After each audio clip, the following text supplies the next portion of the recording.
Hey gang, how's everybody? It's been a pretty interesting recent couple of days in Japan. Even though I'm not there, I try to stay connected with what's going on in the country. And as most of you living there know, there was an amazing and historic election last Sunday, the 30th. And the LDP, the Liberal Democratic Party of Japan, which has basically ruled almost uninterrupted since 1955, or the 1950s, it might not be 1955, lost, basically. And Taro Aso, who is the current Prime Minister and the head of the LDP, resigned and will step down and be replaced as Prime Minister by Yukio, let me make sure I get his name right, Hatoyama-san, who is the president of the new ruling party, the Democratic Party of Japan, the DPJ. So, you know, he's not a young guy. He doesn't seem to necessarily, I'm talking about Hatoyama now, sorry. He doesn't necessarily seem to be as charismatic as, say, Koizumi, who was kind of the Clinton of Japan for his reign as Prime Minister. But the main reason I'm turning on the camera and I'm talking about this a little bit is that, you know, if you're going to go live in Japan, or if you're going to apply to JET this fall in a couple months, know a little bit about the country that you're going to live in. And I think this goes beyond just studying Japanese a little bit. Try to learn a little bit about the way things work in Japan.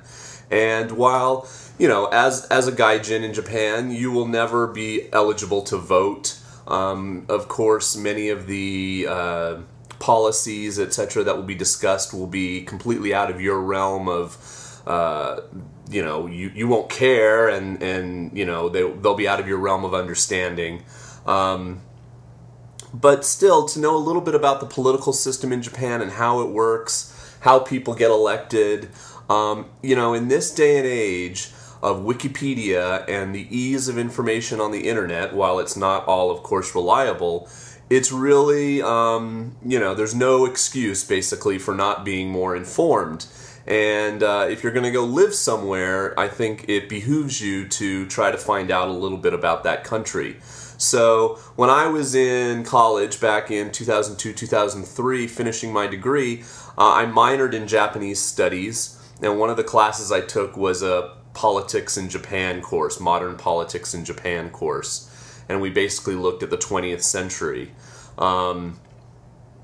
And so I learned a little bit about how it works, and it's a very complicated system, I won't lie. You know, there's proportional representation and a parliament, and you know, but the amazing thing is that one party, you know, even in coalition, but basically one party, the LDP, has held control of Japan for a long, long time, and that's no longer the case. And even though their name is the Liberal Democratic Party, they were basically almost the equivalent of the Republican Party in the United States. They were a fairly conservative party.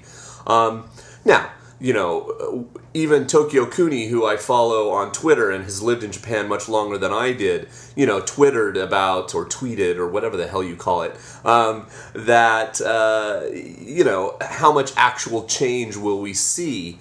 But basically, you know, the main articles that I've been reading, and I'll put some links in the side, like to Japan Times Online, so you can read some articles in English, is that, you know, this wasn't an election that this result didn't come about because people were, you know, really rallying around a certain policy or anything of substance in the issues. It was really pent-up frustration and anger at what many Japanese voters saw as the LDP's, you know, mishandling of the economy, bungling of, you know, certain issues, just insane bureaucracy, which can get overwhelming at times in Japan, and wanting a change. And I think it's no coincidence that this came a year after kind of the sweeping change and promise, hope of change promised by Barack Obama. And Obama is an amazingly popular figure in Japan right now. So that kind of thing, is just very interesting to watch from an outsider perspective. But if you were in Japan these past couple weeks, I'm sure you got tired of all the trucks blaring the election stuff in your ears, and you're happy that it's over. But it is interesting, and even my crappy local San Diego paper, which is the Union Tribune, the headline on the front page on, this was Monday, right? Yeah, Monday the 31st, was the Little League team from a local area, Chula Vista, won the Little League World Series. Now, I'm not belittling that as an accomplishment, and to San Diego locals, this is a huge, huge deal. And I'm sure this is the only paper in the United States where that made the front page. And my hat's off to the boys. I watched the games, I cheered, everything. But on the second, under the fold, as they say in newspaper parlance, was a story on the front page about the landslide victory of the Democratic Party of Japan. And saying voters' anger grew as the economy fizzled. And they won 308 seats of the lower house, the 480 seat lower house. And this guy who is 62 years old, Yukio Hatoyama, and he was trained as an engineer at Stanford University in America, of all places, will probably become the next Prime Minister of Japan. So, know that fact. If you're going to go for your jet interview or something, know who the Prime Minister is. There have been a few in my 5 years of being in the country. Some of them didn't last very long. Some of them were definitely forgettable. It's definitely very different than America, where, once you're president, you get those 4 years. It's not that way in Japan. And go to Wikipedia and take, the 30 minutes it takes to read about the election process in Japan and the government in Japan. Just know a little bit about the country you're going to go live in.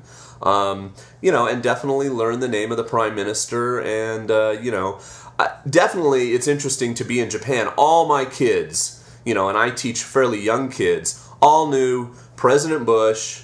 Then, of course, they knew Barack Obama. About England, it was interesting. I gave a quiz question, what is the name of the Queen of England? And I gave 3 choices, Elizabeth, Beatrice, and Helen, and I made up numbers. Well, of course, Elizabeth, I used the second. And most of the kids knew her name. But if you had asked any of my kids, who's the Prime Minister of England, none of them could have told you. So I'm not saying that, that it doesn't go both ways, etc., that there's not cultural ignorance on all sides. And I couldn't stand here and tell you who the Prime Minister of New Zealand is currently. I mean, I just don't know. But, if you're going to go live in that country, I think it really is up to you to try and learn a little bit about that country. And you should follow this story. I think it's going to be interesting. Hopefully a few Japan vloggers, I know some of you shy away from discussing politics, but will at least maybe comment on what it's like in the country and, how your Japanese friends, etc., have reacted to this situation. And if anything really does change, it'll be interesting to watch. Okay? So that was it. Peace from America, and I'll talk to you soon.